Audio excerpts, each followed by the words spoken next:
پاسبان وطن اے امین چمن، سرفروشی تیری یاد رکھیں گے ہم۔ راجیش کھنہ کی فیملی کا جو یہ گھر ہے، یہ اس کی بیرونی دیوار ہے جہاں ساری ٹائلیں لگی ہوئی ہیں۔ بڑا پرانا گھر ہے اور اس کے بارے میں کہا جاتا ہے کہ ستگرہ اوکاڑا میں یہ راجیش کھنہ کا گھر ہے۔ اس مقبرے کے اوپر ایک گنبد ہے اور یہاں آواز بہت گونجتی ہے، اللہ اکبر،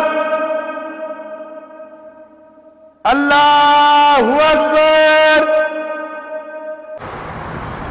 السلام علیکم میرے عزیزوں قاری، میرے عزیزوں، میں افتخار رفیع پیارے پاکستان کے سٹی آف لو لاہور سے، اور میں اس وقت موجود ہوں لاہور کی نہر پر، اور یہاں پر ایک انڈر پاس ہے جس کا نام ہے چاکر اعظم رند۔ جی ہاں، چاکر اعظم رند کون تھے؟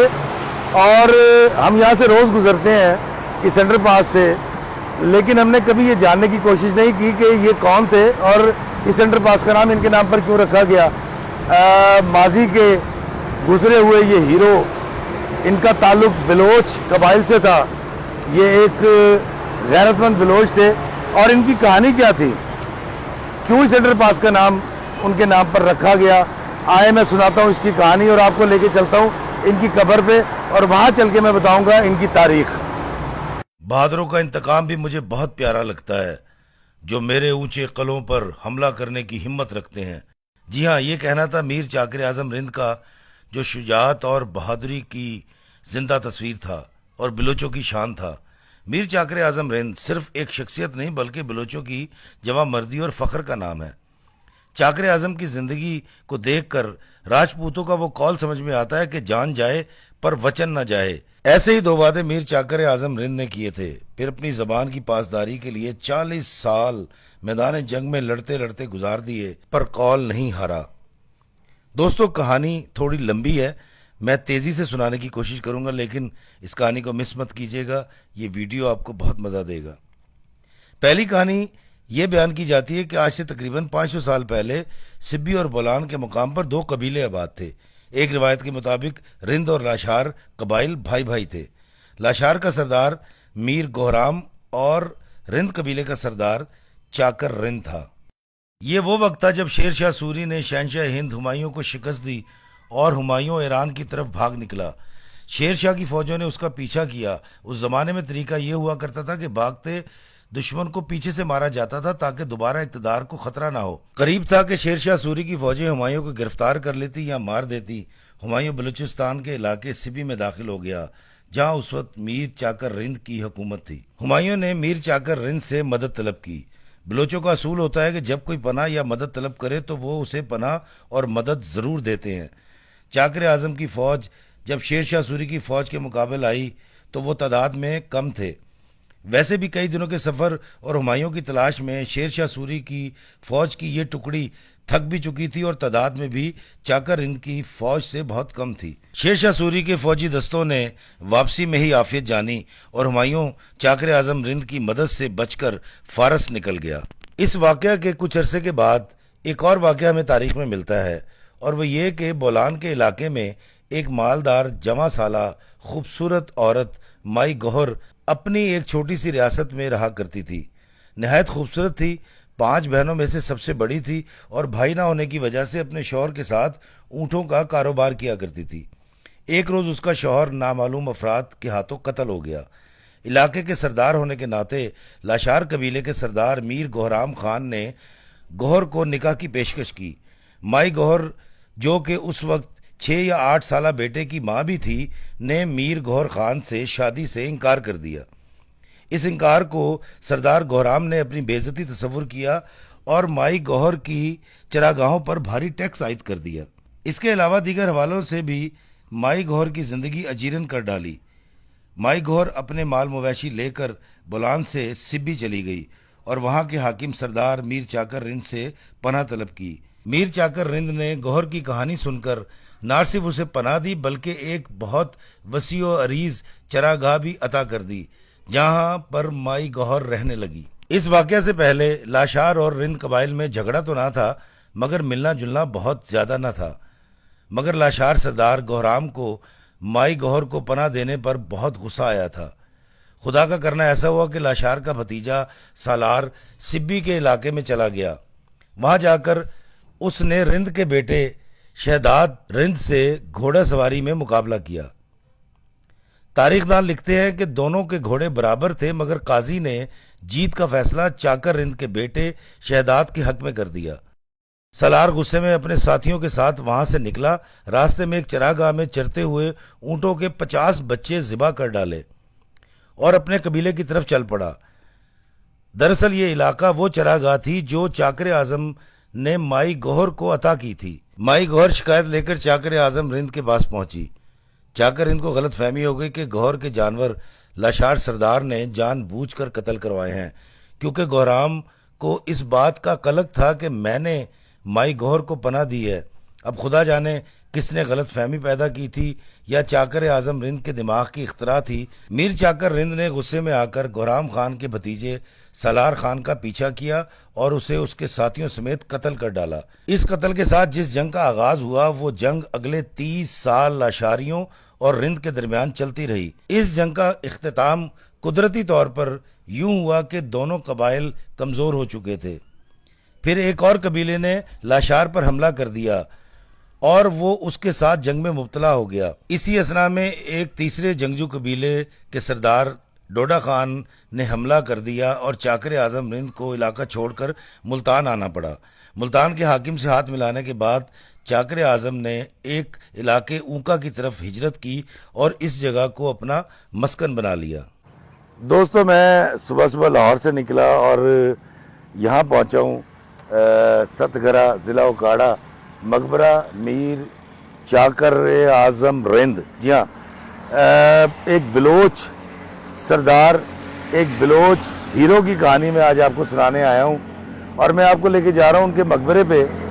میں نے آپ کو لاہور کا ایک انڈر پاس بھی دکھایا، اور یہ دیکھیں سامنے فصلیں لگی ہوئی ہیں اور کتنا خوبصورت ماحول ہے، اور یہاں پر ان کا مقبرہ بنایا گیا ہے. بلوچوں کے بارے میں کہا جاتا ہے ایفا عہد کے بڑے پابند ہوتے ہیں، بڑے غیرت مند ہوتے ہیں، بڑے غیور ہوتے ہیں. تو ایک ایسے ہی غیرت مند بلوچ کی آج میں آپ کو کہانی سناؤں گا. آئیں چلتے ہیں ان کے مقبرے پہ. دوستو لاہور سے 122 کلومیٹر کا سفر طے کر کے میں اوکاڑا میں یہاں ست گھرا میں پہنچا ہوں، اور میرے پیچھے اگر آپ وہاں سامنے دیکھیں تو وہ سامنے جو ہے مقبرہ ہے میر چاکر اعظم کا. اور یہ ساری ایفرٹ جو میں نے کی اور میں اتنی دور آیا، اس کی وجہ صرف یہ تھی کہ میں آپ کو میر چاکر اعظم کا مقبرہ دکھا سکوں.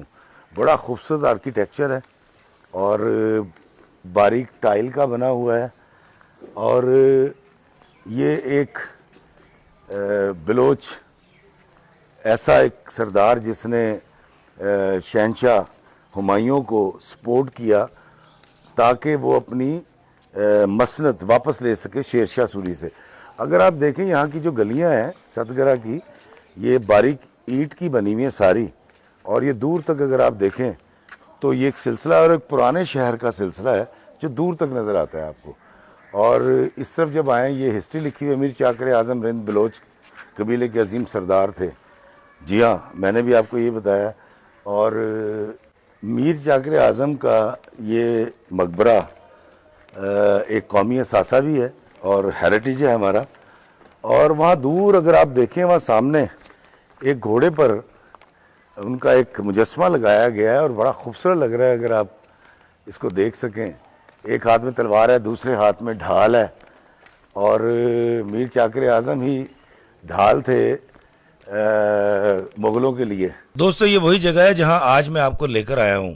اس جگہ کا نام آج ست گھرا ہے اور موجودہ اوکاڑا میں موجود ہے. دوسرا واقعہ یہ ہے کہ جب شیر شاہ سوری کو چاکر اعظم رند کی شجاعت اور بہادری بارے علم ہوا تو اس نے چاکر رند کی طرف نہ صرف دوستی کا ہاتھ بڑھایا بلکہ ملتان کا حاکم بنانے کا وعدہ بھی کیا، مگر چاکر رند نے انکار کر دیا. شیر شاہ سوری کو اس طرف سے ہمایوں کی واپسی کا خطرہ تھا. اس خطرے کے پیش نظر سوری اس علاقے کے جنگجوؤں کو اپنے ساتھ ملانا چاہتا تھا. چاکر رند کے انکار کی وجہ یہ تھی کہ بڑے بڑے سرداروں اور ایران کے حکمرانوں کی طرف سے چاکر رند کو سفارش کی گئی تھی کہ وہ ہمایوں کا ساتھ دے اور ہمایوں کو تخت دہلی واپس لینے میں مدد کرے.